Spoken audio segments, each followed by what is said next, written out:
Assalamualaikum warahmatullahi wabarakatuh. Bismillahirrahmanirrahim.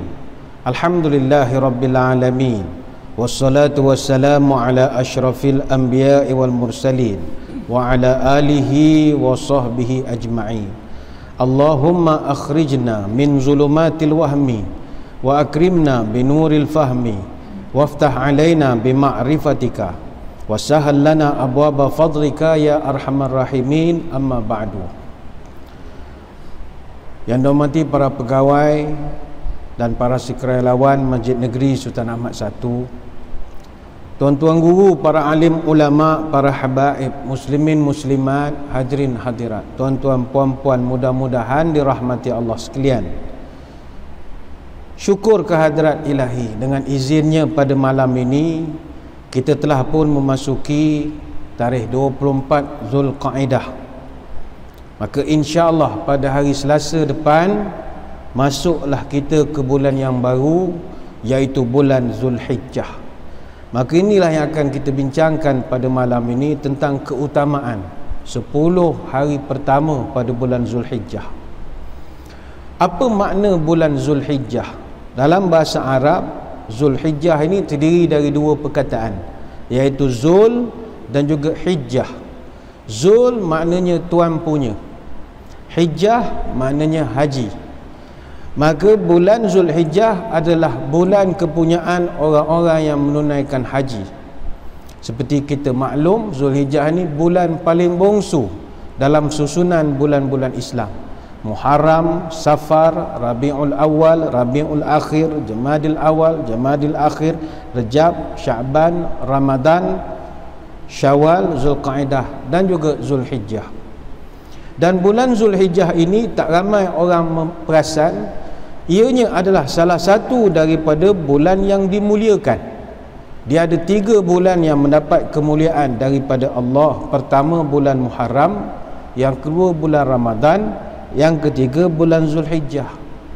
Dan pada 3 bulan ini ada hari-hari yang mulia. Bulan Muharram dia ada 10 Muharram yang kita kenal dengan Ashura. Banyak peristiwa bersejarah berlaku pada Ashura. Ramadan seperti yang kita maklum, adanya Lailatul Qadar, itu yang menjadikan dia istimewa. Dan yang ketiga Zulhijjah yang akan kita jumpa minggu depan. Dia jadi mulia kerana start daripada 9 sampai 13 Zulhijjah itu orang sibuk melakukan ibadat haji dan juga korban. Justru hadirin hadirat sekalian, keutamaan Zulhijjah ini duduknya pada 10 hari yang pertama. Dalam satu hadis daripada Ibnu Abbas radhiyallahu anhu, "Ma min ayamin al-amalu salih fiha ahabbu ila Allah min hadhil ayyam, yakni ayyamal ashri." Tidak ada satu pun amal soleh yang paling dicintai Allah melebihi amalan soleh yang dilakukan pada hari-hari 10 pertama bulan Zulhijjah. Qalu ya Rasulullah, sahabat bertanya, ya Rasul, walal jihadu fi sabilillah, oh adakah hebatnya amalan itu sampai boleh challenge jihad fi sabilillah? Maka Nabi menjawab, wala jihadu fi sabilillah illa rajulun kharaja bi nafsihi wa malihi falam yarji' min dhalika bi syai'. Amal soleh yang dibuat pada 10 awal Zulhijjah tak ada yang boleh challenge, termasuk jihad, kecuali kata Nabi, engkau pergi berjihad dengan harta dan jiwa kamu dan tak balik sikit abu, gitu mana barulah boleh lawan dengan 10 Zulhijjah yang pertama. Ini hadis riwayat Abu Daud, Tirmizi dan Ibnu Majah. Sebab itu dalam Quran Allah Ta'ala ada sebut satu ayat dalam surah Al-Fajr ayat yang kedua, walayalin ashrin, dan demi malam yang 10. Majoriti ahli-ahli tafsir, jumhur mufassirin daripada kalangan salafus salih seperti Ibnu Abbas, Mujahid, Ad-Duha, Qatadah dan juga Muqatil bersepakat bahawa yang Tuhan maksudkan walayalin ashrin itu adalah 10 hari pertama bulan Zulhijjah dan bukannya 10 hari terakhir bulan Ramadan. Itu keistimewaan 10 pertama Zulhijjah. Kata Ibnul Qayyim dalam kitab Zadul Ma'ad, wal layalil ashrul awakhir min Ramadan afdalu min layali ashri Zulhijjah. Malam 10 terakhir Ramadan itu lebih mulia daripada malam 10 pertama Zulhijjah. Namun kata dia, ayamu ashri Zulhijjah afdalu min ayamil ashri min Ramadan. 10 siang hari Zulhijjah itu lebih afdal daripada 10 hari terakhir Ramadan. Itu kedudukan bulan Zulhijjah atau 10 Zulhijjah yang pertama. Apa sebab dia dimuliakan? Wa fiha yaumu Arafah wa yaumun nahri wa yaumu tarwiyah. Kerana pada 10 Zulhijjah yang pertama ada hari Arafah, yang mana hari Arafah ini semua doa dimustajabkan. Tahun ini kita saja tak berhaji, tapi haji diteruskan dengan jemaah tempatan Arab Saudi Bumi Putra sahaja, terhad saja jumlahnya, mana masih berjalan. Ada hari Arafah, wa yaumun nahri, adanya hari penyembelihan korban yang kita nak buat nanti, wa yaumut tarwiyah. Tarwiyah ni apa benda hari tarwiyah? Orang pernah pergi haji dia tahulah hari tarwiyah, hari sehari sebelum wukuf. Kata Imam Ibn Qudamah dalam kitab Al-Mughni, pada malam hari tarwiyah ini ada sejarahnya, iaitu Nabi Ibrahim bermimpi untuk sembelih Nabi Ismail pada malam tarwiyah. 8 Zulhijjah yang kita pergi ke kemah di Arafah itu 8 hari bulan, 9 esoknya kita wukuf. Jadi lepas Nabi Ibrahim mimpi malam itu, esoknya seharian dia berfikir, dia tertanya-tanya, adakah ini perintah Allah atau permainan setan dalam mimpi. Jadi dia tertanya-tanya itu diistilah dengan bahasa yurawi. Jadi dinamakan hari itu hari tarwiyah. Hari dia tertanya-tanya, mimpi ke mainan. Dan kata Ibnu Qudamah, pendapat yang kedua, pada 8 Zulhijjah jemaah haji akan menuju ke Mina untuk bermalam, dan keesokan hari pergi ke Arafah. Ni dululah, sekarang terus pergi ke Arafah saja. Jadi ketika dulu masa di Mina, jemaah haji akan siapkan air sebagai bekalan untuk nak dibawa berwukuf ke Arafah pada keesokan hari. Maka menyiapkan air ini dalam bahasa dipanggilkan yatarawawna, menyiapkan bekalan air. Maka kita kenal hari ini dengan istilah hari tarwiyah. Jadi inilah 3 komponen kata ulama yang menjadikan 10 Zulhijjah pertama begitu mulia sekali. Maka hadirin hadirat sekalian, disebabkan Allah memuliakan 10 Zulhijjah yang pertama, maka kita sebagai hamba-Nya pun mesti memuliakan bulan Zulhijjah ini. Bagaimana caranya? Baik, para ulama mengatakan ada beberapa cara. Pertama sekali, puasa. Sunat hukumnya berpuasa daripada 1 hari bulan sampai 9 hari bulan. Sunat berpuasa. Hunaidah bin Khalid radhiyallahu an, dia mendengar cerita daripada isterinya, yang mana isterinya pula dengar cerita tu daripada para isteri Nabi SAW, yang mana Nabi bercerita pada isteri-isteri dia, kana Rasulullah sallallahu alaihi wasallam yasumu tis'a Dzulhijjati wa yaum Ashura wa thalathata ayamin min kulli syahrin awwal itsnain min asy-syahri wal khamis. Adalah Nabi SAW biasa berpuasa pada 9 hari awal bulan Zulhijjah. Kemudian Nabi suka puasa pada hari Ashura 10 Muharram, dan kemudian Nabi puasa pula 3 hari pada setiap bulan. Hadis riwayat Abu Daud. Jadi nombor 1, bermula minggu depan carilah masa untuk berpuasa sebagai satu kaedah memuliakan Zulhijjah.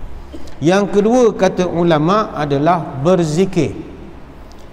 Dalam Quran surah Al-Hajj ayat 28 Allah Ta'ala menyebut, liyashhadu manafi'a lahum wa yadhkuru ismallahi fi ayyamin ma'lumat, supaya mereka menyaksikan pelbagai manfaat bagi mereka dan supaya mereka menyebut nama Allah pada hari yang ditentukan. Surah Al-Hajj ayat 28. Ulama tafsir mengatakan sebagaimana dinukilkan daripada Ibnu Abbas, Allah Ta'ala guna perkataan ayyamin ma'lumatin, maknanya hari-hari yang ditentukan itu adalah 10 hari pertama dalam bulan Zulhijjah. Jadi kena banyak berzikir. Apa yang nak dizikirkan? Zikir yang paling utama sekali adalah hari-hari pada hari 10 ini adalah takbir, tahlil dan tahmid. Allahu Akbar, la ilaha illallah dan Allahu Akbar. Kata Ibnu Umar radhiyallahu anhuma, ma min ayamin a'zamu indallahi wa la ahabbu ilaihi min al-amali fihinna min hadhihi al-ayyamil 'ashri fa'akthiru fihinna min at-tahlil wat-takbir wat-tahmid. Kata Ibn Umar, tidak ada satu hari pun yang mana amal soleh yang kita buat akan dipandang sangat mulia di sisi Allah dan sangat dia sukai kecuali amal yang kita lakukan daripada 10 hari ini, iaitu 10 awal bulan Zulhijjah. Maka kata Ibnu Umar, perbanyakkanlah mengucapkan la ilaha illallah, Allahu Akbar dan juga tahmid alhamdulillah pada hari-hari tersebut. Ini riwayat Imam Ahmad. Dan kita digalakkan bukan sekadar berzikir di masjid, bahkan di mana-mana saja, termasuklah di luar rumah, di pasar, di kabut sel, di pasar tani, pasar malam, pergi ke East Coast Mall, di mana-mana saja bacalah zikir. Kana Abu Hurairah wa Ibnu Umar radhiyallahu anhuma yakhrujani ila suqi fi ayyamil 'ashri yukabbirani wa yukabbirun nasu bitakbirihima. Kata para sahabat, Ibnu Umar dan juga Abu Hurairah radhiyallahu anhuma, bila tiba saja 10 hari pertama Zulhijjah, kalau mereka pergi ke pasar beli barang ke, jumpa orang ke, mereka akan berjalan sambil bertakbir, Allahu Akbar, Allahu Akbar, Allahu Akbar. Dan kata sahabat, orang yang sekeliling pun ikut takbir juga bila mendengar mereka berdua ini bertakbir. Ini riwayat Imam Bukhari. Dan kata sahabat juga, wa kana Ibnu Umar yukabbiru bimina tilkal ayyam wa khalfas salawati wa ala firashihi wa fi fustatihi wa majlisihi wa mamsyahu tilkal ayyam jami'a.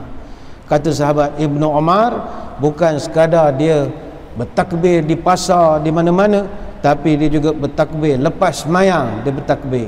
Kemudian baring atas katil, takbir juga.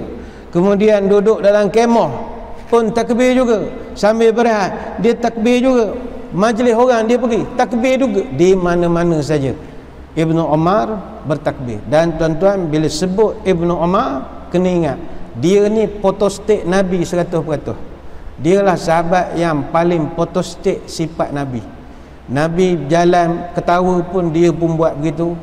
Nabi jalan U-turn pun dia U-turn, walaupun dia tak ada keperluan nak U-turn, dia memang ikut betul. Maka itu yang kedua, perbanyakkanlah berzikir. Tapi orang kita berzikir takbir ni tunggu takbir raya sajalah. Dia nak takbir raya, ganti ke raya haji, raya puasa hari tu, lepas ke geram, tunggu pula raya haji. Dah daripada 1 Zulhijjah tu, jangan takbir raya pula, kita takbir yang zikir biasalah. Allahu Akbar, alhamdulillah, la ilaha illallah, sentiasa diamal-amalkan. Itu yang kedua. Yang ketiga, yang ini kita nak bincangkan sikit. Yang ketiga, kata ulama, amalan untuk kita nak memuliakan bulan Zulhijjah adalah melakukan ibadat korban. Sebab itu korban ni tuan-tuan, kita lakukan walaupun falsafahnya banyak, mengingati pengorbanan, nak membantu orang susah dan sebagainya lagi. Mekanisme paling utama adalah kita nak memuliakan bulan Zulhijjah. Dan korban yang akan tuan-tuan semua laksanakan nanti bukan calang-calang ibadat. Korban ni tuan-tuan salah satu ibadat tertua di dunia. Tertua, number 1, paling tua. Apa sebab? Kerana korban ini dilakukan oleh anak-anak Nabi Adam AS. Di ibadah tua ada 3. Pertama korban, itu Allah rekod dalam surah Al-Ma'idah ayat 27. Ibadat kedua paling tua semayang, itu disebutkan dalam surah Al-Muddathir ayat 40 sampai 43. Mungkin ada pula berkerut dahi berfikir, macam mana semayang ibadat tua, kan Nabi baru terima masa Isra' Mi'raj. Ni tak. Dalam kitab Hasyiatul Barmawi disebutkan, li'anna umama sabaqata lam yakun fi salatihim ruku'un. Umat dulu dah lama tunaikan semayang, tapi semayangnya itu tidak ada rukuk. Wa an Ali radhiyallahu anhu qala awwala salatin raka'na fiha al-usru faqultu ya Rasulullah ma hadha faqala bi hadha umirtu. Hadis riwayat Al-Bazzar. Kata Sayyidina Ali, semayang pertama kami diperintahkan rukuk adalah semayang asar. Maka aku bertanya pada Nabi, apa hal kita rukuk menongging-nongging tak pernah buat ini ya Rasulullah? Maka kata Nabi, beginilah aku diperintah semalam, kata Nabi kepada Ali. Hadis riwayat Al-Bazzar dan juga At-Tabrani dalam Al-Awsat. Jadi semayang perintah tua, bukan perintah baru. Dan ibadat tua yang ketiga adalah puasa. Surah Al-Baqarah ayat 183. Kita melakukan puasa sebagaimana umat terdahulu, itu jelas dalam ayatnya. Balik kepada korban. Korban ni ibadat paling tua. Apa sebab? Kerana telah dilaksanakan sejak daripada zaman Nabi Adam AS, iaitu korban Habil dan Qabil, yang Allah rekodkan dalam surah Al-Ma'idah ayat 27. Watlu alaihim naba'abna adama bilhaq إذ قربا قربانا فتقبل من أحدهما ولم يتقبل من الآخر قال لأقتلنك قال إنما يتقبل الله من المتقين. Ayat ini begitu terperinci menceritakan dua beradik ini, dia nak melakukan korban, satu Tuhan terima, satu Tuhan tak terima. Dia anak-anak Nabi Adam ni ada perbahasan ulama. Para ulama membahaskan berkenaan tentang berapa jumlah anak-anak Nabi Adam dan juga Siti Hawa. Berdasarkan riwayat daripada Ibnu Ishaq dalam tafsir Baghawi dan tafsir Al-Qurtubi, dikatakan Hawa ini dia melahirkan 40 orang anak dengan 20 kali mengandung. Maknanya ada 20 pasang. Itu satu pendapat. Pendapat yang lain mengatakan dia ada 25 orang anak. 24 orang lahir secara berpasangan, laki-laki dengan perempuan, kecuali seorang saja anak yang kelima lahir tunggal, iaitu Syith, ataupun dikenal dengan Nabi Syith. Dia lahir tak ada pasangan, dia seorang dia saja. Itu pendapat yang kedua. Pendapat yang ketiga, ada yang kata Adam dan Hawa ini ada 13 orang anak lelaki dan ada 12 orang anak perempuan. Jadi semuanya dilahirkan berturutan, selang bunga. Laki perempuan, lepas tu perempuan laki.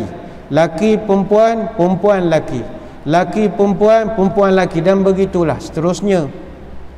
Tapi dalam ramai-ramai anak Nabi Adam dan Hawa, tak ramai yang popular, kecuali 3 saja yang terkenalnya. Pertama, Qabil, Habil dan juga Syith.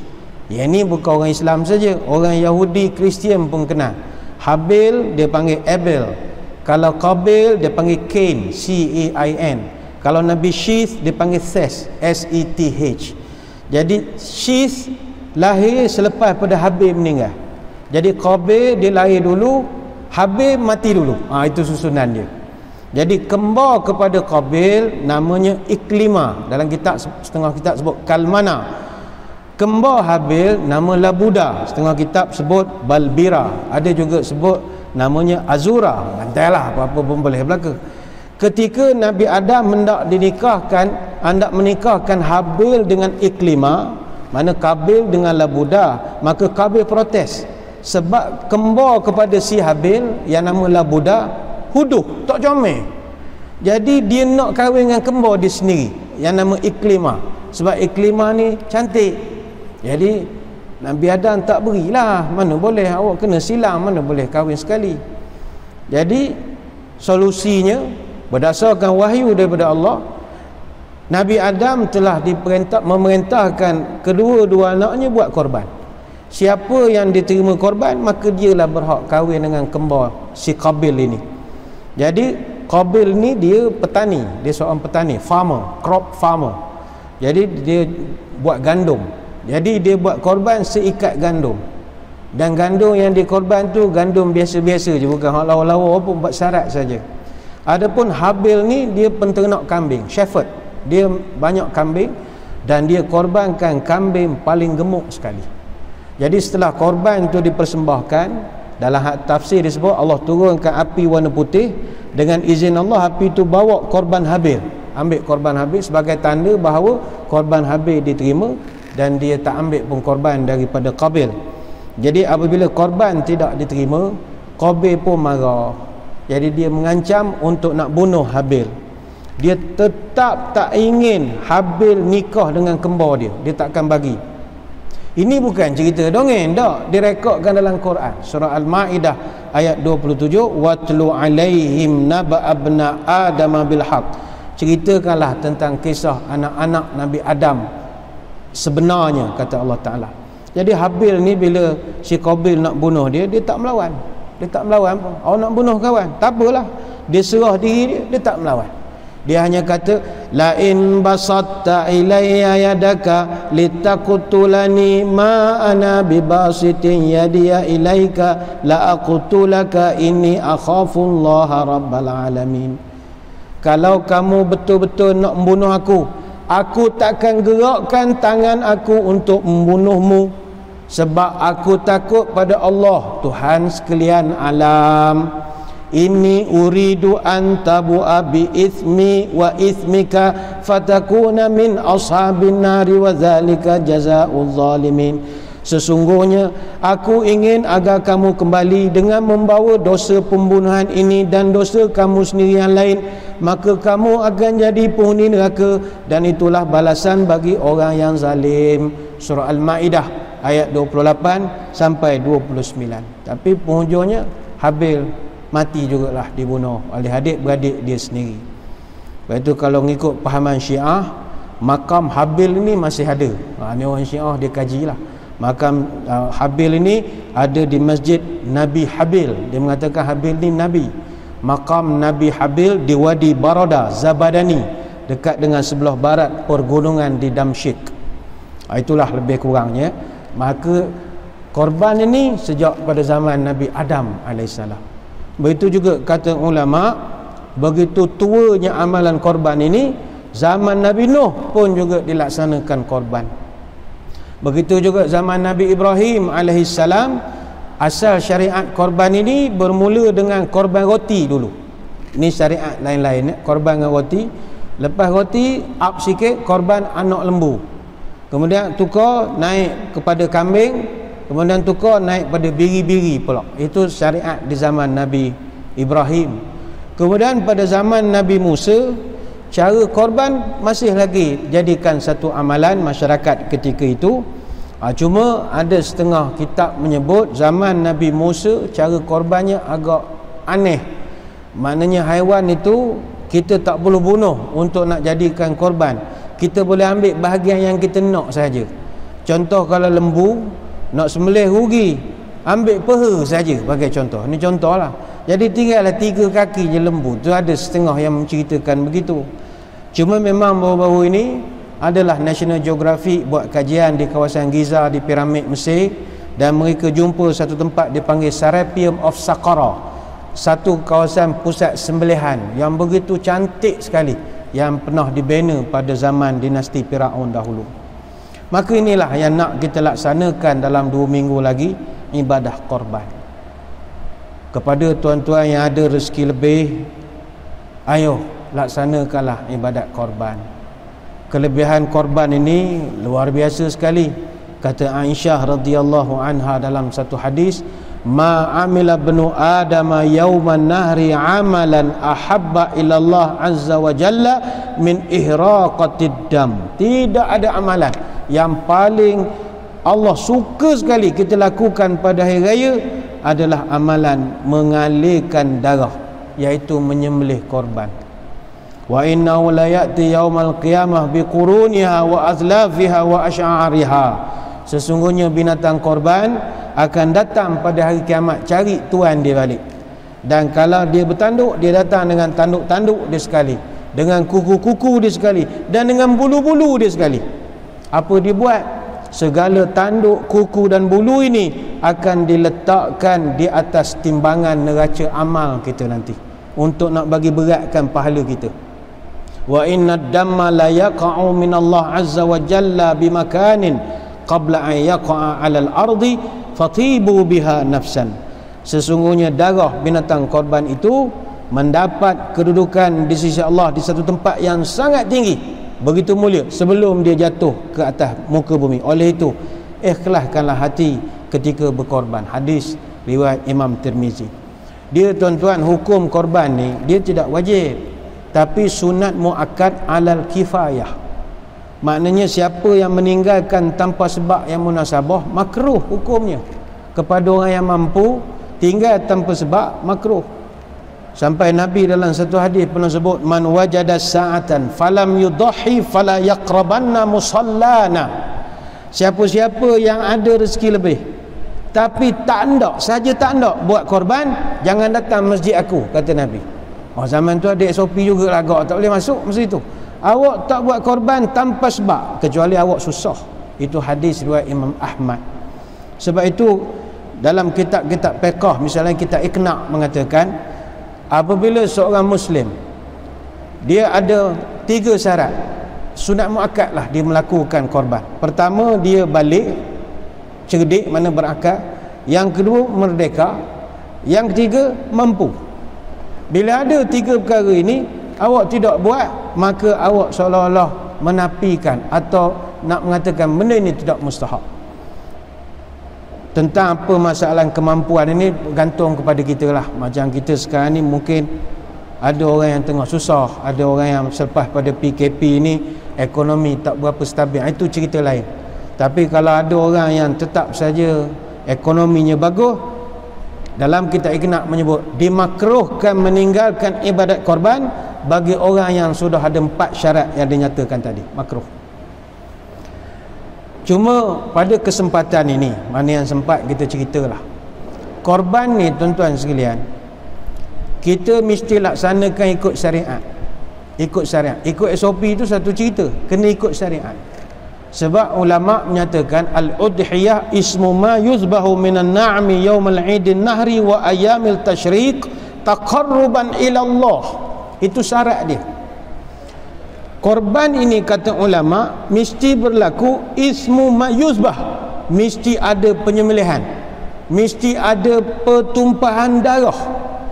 Maknanya walaupun ada sekarang ni kita musim SOP, banyak tempat nak buat korban tapi tak dapat kebenaran, sebab ada tempat-tempat tertentu saja, abatuar yang tertentu saja dibenarkan untuk laksanakan. Dulu kawasan perumahan boleh, taman perumahan dia buatlah mana-mana, sama dia KRT. Sekarang ni dah tak dibenarkan dalam masa PKPP ni. Jadi ada yang mencadangkan, boleh tak kita buat kreatif? Nak kreatif macam mana? Kita panggil lori KFC, bagi sedekah ayam goreng ke orang, niat korban. No. Kalau tak boleh buat, jangan buat. Buat di masjid. Masjid banyak. Kita orang 18 ekor, datang gaji datang lah. Banyak masjid yang buat lagi. Masih ada tempat-tempat yang masih boleh buat. Jadi tak boleh ubah. Begitu juga ada setengah negara, kita tak sebut negara mana, dia cadangkan jangan buat sembelihan, tapi kita guna teknologi. Kenapa? Sebab mereka ni ada setengah negara dia dapat tekanan daripada NGO yang animal welfare purpose ni. Kan tempat kita Malaysia pun lebih kurang lah, ada pencinta anjing, ada pencinta beruk, ada pencinta kuda, ada. Jadi kalau dia nampak kanak kucing, pencinta-pencinta ni melawan lah. Jadi pencinta lembu tak ada lagi, NGO yang nampak begitu. Setengah negara dia berjuang, dari ini zalim kepada binatang. Lalu ada mencadangkan kita jangan sembelih, tapi kita guna captive bow stunning. Bow stunning ni ataupun mechanical stunner, dia gunakan macam pahat, tukul pahat besar tu, dia entoknya kepala lembu sekuat-kuat hati, pakai mesin. Kong, memang mati lembu tu, mati, bersih, tak ada darah. Tapi benda ini tak ngikut syariat. Sebab mesti ada yuzbah, mesti ada penyembelihan. Tapi kalau kita macam Malaysia ada yang gunakan water bath stunner, dia lalikan, dia bodorkan lembu, tu lain. Itu lain. Yang ini memang tok pakai tukul betul. Tak boleh, mesti ada penyembelihan. Dan yang kedua kata ulama, mestilah minan na'am, yang disembelih itu adalah binatang ternak, bukannya binatang liar, binatang buah. Ternak dalam erti kata ternakan adat tempatan. Mana kalau orang faham rusa tu dikira ternakan, ternakan lah. Macam kerbau, kita ternak. Negara Arab tak kenal kerbau, tak adalah kerbau di tempat dia, atas lokaliti masing-masing. Tapi umumnya yang dikatakan haiwan ternakan itu adalah kambing, unta, lembu, kerbau. Dan ini memang disebutkan dalam Quran, walikulli ummatin ja'alna mansakan liyadhkuru ismallahi ala ma razaqahum minab bahimatil an'am. Memang Tuhan sebut perkataan yang disembelih itu adalah bahimah al-an'am, mestilah haiwan-haiwan ternakan. Jadi yang pertama yang kita boleh korbankan adalah unta ataupun yang adik-beradik dengan unta. Cuma unta ini payah. Macam kita masjid negeri ada juga orang nak sponsor unta, tapi kita tolak cara baik. Sebab unta ni pening nak menjaga. Tuan-tuan, unta ni kalau nak suruh dia dengar cakap kita, kena cakap Arab kan dia, bayanglah. Unta cakap Melayu tak layannya. Sebab nak sembelih unta kena suruh duduk. Tuan-tuan cakap faham, lagi dia tak faham. Duduk, buat bodoh je. Kena cakap Arab baru duduk. Saya dulu sebelum masjid negeri duduk di Jabatan Agama, kita jaga masjid-masjid Pahang. Ni cerita dulu ya. Dulu Perdana Menteri kita yang berhormat Pekan. Jadi tiap-tiap tahun ramailah yang sponsor ke Pekan ni lembu-lembu. Yalah, mana ada Perdana Menteri di situlah orang ramai sponsor. Ramai macam tu, Sapura, Nazar Group, berpuluh-puluh ekor, 30 ekor, 28 ekor, 100 ekor. Jadi kita pun agih-agih ke masjid. Parlimen Pekan dia ada 59 masjid, 158 surau. Bini cerita dululah, tak ada dah hantar ke Pekan 5-6 tahun ni, tak ada dah hantar ke Pagoh lah pula dah sekarang, tak ada hantar ke Pekan dah. Tahun lepas hantar ke Langkawi, hantar ke Pagoh pula dah. Jadinya bila dia hantar banyak, orang Pekan kata boleh tak tahun lepas nak merasa unta sekali. Perdana Menteri agak baik. Orang Pekan dapatlah orang taja unta. Kita orang lah kena menjaganya. Panggil imam buat kursus, unta ni awak kena suruh duduk. Dia kan tinggi, mana boleh panjat pakai tangga, kena duduk. Nak suruh duduk cakap Arab. Wah. Okey, settle. Raya korban semua nak buat sembelihan. Tiba-tiba hari kejadian, semua unta tak nak duduk. Sudah. Telefon pejabat kadi, telefon ke orang masjid, kata tuan tak boleh duduk dah. Habis hari yang cakap Arab, azan pun tak duduk lagi. Baca ayat kursi tak duduk, tak reti dia duduk. Kata, ni pelik. Kita pun tanya dengan veterina. Ni manifest dia datang pada mana unta ni. Cek senarai rupa unta pada Australia. Kena cakap orang putih patutnya. Silap kursus lah. Jadi unta ni pening. Kita nak dini unta Australia ke unta Arab aku jadi susah. Jadi payah. Tapi kalau dapat buat, bagus. Kita sembelih unta. Benda jarang-jarang ya. Yang kedua sembelih adalah lembu ataupun yang adik-beradik dengannya. Siapa adik-beradik lembu? Kerbau. Sebab itu penyembelihan kerbau hanya di Nusantara saja. Arab tak kenal kerbau. Mana ada Arab tuan-tuan ke Mekah pernah nampak kerbau? Mana kerbau? Tepi jalan Mekah Madinah tak pernah nampak kerbau. Jadi yang kerbau ni Nusantara. Ulama-ulama Melayu Jawa Nusantara dia orang yang mempatuakan. Katanya berdasarkan sejarah yang mengajarnya adalah Sunan Kudus, salah seorang wali Songo. Dia yang ajar orang-orang di Jawa Tengah supaya sembelih kerbau. Sebab di Jawa Tengah ni dia banyak Hindu. Jadi kalau anak masuk Islam, korban buat lembu, mak ayahnya muliakan lembu. Jadi dari segi long term dakwah kurang bijak. Jadi dia tukarkan lembu tu kepada kerbau setelah dia buat perbincangan dengan wali Songo yang lain. Jadi orang sana memang makan kerbau. Jadi kalau tuan-tuan pergi ke Jawa Tengah sekarang, memang masyhur kerbau berbanding dengan lembu. Ada di Jawa Tengah tu ada soto kebor, Pak Sogeng, soto kebor. Kalau kita gua Pak, soto sapi ada? Enggak ada. Soto kebo ada. Dia makan kebo. Pak, pindang sapi ada? Enggak ada pindang sapi. Pindang kebo ada. Jadi kebo. Kebo adik-adik lembu. Kita dipaham kebo lah. Orang faham kalau tak makan kebo, buang je dekat penalan. Tak makan kebo. Kebo balau tu lain lah, takutkan keturunan. Kebo sedap buat apa. Tapi ada orang negeri di Malaysia, tak sebutlah negeri mana, tak kenal pun kebo. Tak reti, tak pernah jumpa kebo negeri dia. Ada. Tapi kalau di Sarawak sana, saya tak ingat di bahagian daerah mana, roundabout dia kebo seekor. Melentang kebo. Punyalah suka makan kebo. Jadi kebo ini salah satu haiwan yang korban. Yang ketiga, kambing ataupun apa yang sejenis dengan kambing, iaitu kambing biri-biri lah. Kambing biri-biri. Termasuk juga yang keempat, kata ulama, yang haiwan boleh korban ini adalah kacukan salah satu daripada tiga yang pertama. Contohnya, lembu kahwin dengan kerbau, dapat anak nama lembau. Lembau tu boleh disembelih. Tak tahulah benda rupa mak lembu, ayah kerbau, anak rupa apa, tapi lembau. Lembau boleh sembelih. Atau lembu kahwin dengan kambing, dapat anak nama lembing. Lembing boleh disembelihkan.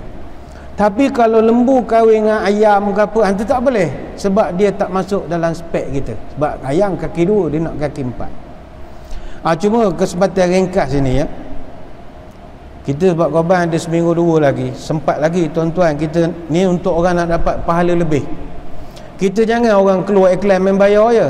Kita nak dapat pahala lebih, kita kena cari haiwan yang boleh memberikan pahala lebih pada kita. Dia sunat korban ni bukan pada orang nak berkorban saja. Dia biasanya, ya kita seperti kita sedia maklum, orang yang nak melakukan korban sunat melakukan beberapa perkara. Sebagai contoh, potong kuku tak boleh, membuang bulu pada muka. Start hari Rabu depan, kuku tak potong lah. Tapi kuku kalau boleh kayu perahu, potong jugalah. Macam bapak panjang kuku kaki, potong jugalah. Itu sehari 2 ni dah mula potong kuku. Janggut jambang pun sama, biar je. Itu tanda orang nak buat korban. Itu masa ni lah kita boleh tengok orang-orang dia buat korban tu tidak, tengok mukanya licin ke tidak. Kalau muka licin tak buat korban lah tu tanda-tanda dia. Sebab kenapa jangan potong kuku? Yang ini ittiba' sunnah Nabi yang suruh. Kata Ummu Salamah, "Idza dakhala al-ashru wa arada ahadukum an yudahhiya fala ya'khudha min sya'rihi wala adfarihi syai'an hatta yudahhiya." Siapa-siapa yang nak buat korban, maka masuk 10 hari pertama Zulhijjah, jangan potong rambut, jangan potong kuku sampailah hari awak nyembelih. Jadi start Rabu depan, jangan potong kuku sampai hari nyembelih. Ini untuk orang buat korban saja. Yang tak buat korban, tak payahlah, dapat ekstra pahala. Tapi selain daripada itu, ulama mengatakan bahawa haiwan yang kita nak korban juga, kalau kita pandai pilih, kita dapat pahala lebih pada orang. Pertama, ini ambil maklumat. Nombor 1, afdal kita kalau nak buat korban, afdal susunannya adalah korban unta, lembu, biri-biri, kambing. Nombor 1 unta dulu, sebab dia besar. Yang kedua lembu. Yang ketiga kambing biri-biri yang ada bulu. Yang keempat baru kambing tak berbulu tu. Kambing hak banyak kat kampung, kat Tanjung Api, kat mana tu. Biri-biri dulu, hak ada bulu. Dia unta sebab dia mahal. Unta agak berapa harga tak pastilah. Dulu 7,500, sekarang pergi 9,000 agaknya. Kalau lembu, tengok jenis-jenis lah. Lembu sekarang ni ada grade-grade juga, macam kerja-kerjaan juga. 44, 48, 52 jusasi, jangan main-main. Dia ada sekarang grade A tu, ada plot triple A, ada plot grade double A. Dia ikut berapa berat lembu dengan berat karkas dia. Kalau lembu grade A biasanya dalam 6,500 lah, kurang lebih. Biasa berat dalam 300,500 sampai 500 kilo. Berat karkas lebih kurang dalam 175 sampai 200 kilo. Dia ada blok grade B. Grade B ni ada jual 4,500, ada jual 4,200. Berat karkas dalam 140 kilo. Ada grade C. Grade C ni biasa dalam 4,000 saja boleh dapat. Dia lebih kurang dalam 200, 240 kilo. Berat karkas dalam 100, 120 kilo. Jadi nombor 1 unta, 2 lembu, 3 kambing. Kambing harga 900, 700 lebih pun ada orang tolak sekarang kambing. Dan satu bahagian unta ada orang buat, satu bahagian dia ambil RM1,072. Kalau satu bahagian lembu sekarang lebih kurang 600, RM605 begitulah kurang lebih. Di Kemboja murah lah 280. Yalah 200 lebih. Dia punya lembu dia punya tulang rusuk boleh buat gitar. Kurus sangat lembu supaya orang dia gerung-gerang. Dia payah nak cari gemuk buntat-buntat macam gitu tak dapat. Jadi itu yang pertama. Unta, lembu, biri-biri, kambing biasa. Yang kedua, ni ingat. Korban 7 ekor kambing lebih afdal dari korban seekor unta. Fahamkan elok-elok. Korban unta tu bagus dah. Tapi kalau korban 7 kambing lebih afdal daripada seekor unta. Seekor kambing harga dalam 750, 900. Maknanya dekat-dekat 6,000 kita untuk 7 ekor. Itu lebih afdal daripada korban seekor unta. Kenapa kambing afdal? Sebab Nabi korban kambing, dapat pahala ekstra. Yang ketiga, ni ingat juga, korban seekor kambing lebih afdal dari kongsi satu bahagian lembu. Kongsi 600 lebih kurang seorang, kambing 750. Ada yang murah pada tu lah, 700, 900. Jadi kenapa? Sebab Nabi SAW kata para sahabat dia berkorban kibas jantan yang hitam warnanya, hitam kawasan mulut, kaki dan juga tanduknya. Tu yang ketiga. Yang keempat, binatang yang kita nak korban mesti gemuk. Ini masalah kita sebab kita tak tengok benda binatang itu. Main bayar saja di pejabat tak tahu benda rupa. Tidak wajib, tapi kalau dapat tahu dia tu gemuk, alhamdulillah. Gemuk ni tengok baka Carolais Mega misalnya, itu seekor juga 20,000 seekor, mahal. Lembu KK biasa 2,300 boleh cari dah kurus itu. Jadi lembu cari yang besar. Baru ni ada satu iklan keluar, kalau tuan-tuan duit dah terlampau lebih boleh lah, korban lembu wagyu dari baka Miyazaki. Lembu gemuk 800 kilo lembu je, tapi satu bahagian penganjur tu ambil RM29,999 satu bahagian. Tapi setiap peserta akan dapat bahagian wagyu grade A5, A5, 50 kilo seorang. 50 kilo tu harga pasaran RM50,000. Ini memang gali duit tak habis lah, tokai pasir ke apa kan, duit tak berhabis.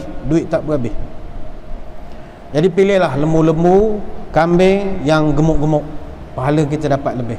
Yang kelima, kata ulama, afdal cari binatang warna putih. Number 1 warna putih. Tak ada putih, kuning. Kuning ni bukan kuning diraja, kuning lembu lah, KK tu kuning lah. Ataupun putih yang kurang bersih putihnya, ataupun yang berwarna kemerah-merahan, atau yang berwarna tompok hitam dan putih. Itu afdal. Yang keenam, kata ulama, afdal cari haiwan yang afdalnya jantan berbanding betina. Ini pun kita payah nak cek sebab kita main bayar tak tahu benda rupa. Afdal jantan. Sebab jantan dikatakan isterinya lebih banyak. Kalau kerbau sebagai contoh, kerbau betina baru 800 kilo daging dia. Tapi kalau kerbau jantan boleh pergi 1,200 kilo. Jadi afdal jantan. Yang ketujuh, kata ulama, afdal cari yang bertanduk. Ada tanduk. Biri-biri misalnya, cari biri-biri hak jenis merino, feral yang ada tanduk comel-comel ni. Biri-biri kampung, kambing kampung pun ada yang bertanduk apa semua. Jadi ni antara contoh-contoh kata ulama, kalau dapat dia buat, dapatlah pahala kita lebih. Cuma tuan-tuan sekalian, kalau ikut budaya Arab ni, kita boleh ikut ni sebab belum masuk Zulhijjah lagi. Kalau ikut budaya Arab, dia hanya beli haiwan korban, maksudnya contoh kambing, dia hanya beli 10 hari sebelum raya. Itu cara orang Arab. Mana minggu depan tuan-tuan beli kambing seekor, ni cara orang Arab ni. Beli seekor kambing, cari kambing putih, comel, ada tanduk, mata biru, ada jambul putih, comel punya kambing. Beli seekor, bawa balik rumah, simpan di halaman rumah 10 hari, tambat dekat halaman rumah, biar dia main dengan anak kita. Anak kita tak berapa nak pergi sekolah lepas PKP, main lantak main kambing, jadi mak albak main kambing, mbek main kambing. Biar kambing tu dah mesra dengan anak-anak kita, Dengan isteri kita pun dah kenal dah kambing ni. Sampai bibik kita hari-hari dah. Belum 10 hari. Masuk hari korban, kita buka kambing tu, bawa pergi sembelih. Tuan-tuan tengoklah langit tu tinggi atau rendah. Menangis ni hati ni. Ya orang di rumah tak cerita lah, peluk kaki, abah jangan sembelih boboy. Dah berbual nama boboy dia tahu. Jangan sembelih boboy abah tu, kawan adik. Sayang dah jadi kawan. Isteri kita janganlah saya sedih hari-hari nak pergi sekolah, pagi-pagi nengok ke dia dulu.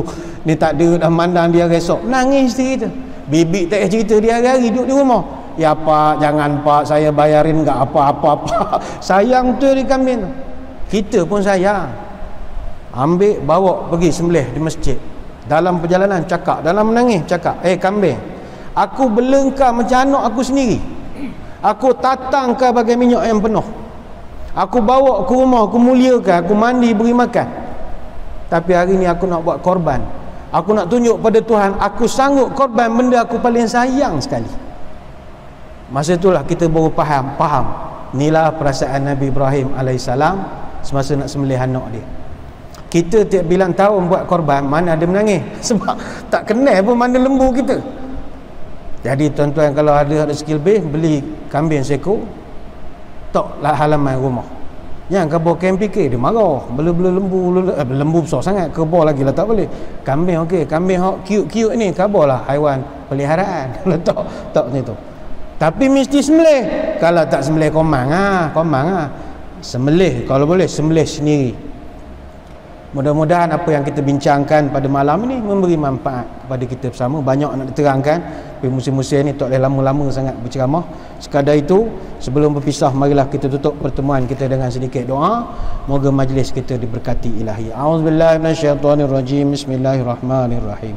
Allahumma salli wa sallim ala sayyidina Muhammadin salatan tukhrijuna biha min zulumatil wahmi. Allahumma tawil umurana wa sahih ajsadana wa nawwir qulubana wa thabit imanana wa ahsin a'malana wa wasi' arzaqana wa ilal khairi qaribna wa an syarri ab'idna wa qdi hawaijana fid dini wad dunya wal akhirah innaka ala kulli syai'in qadir.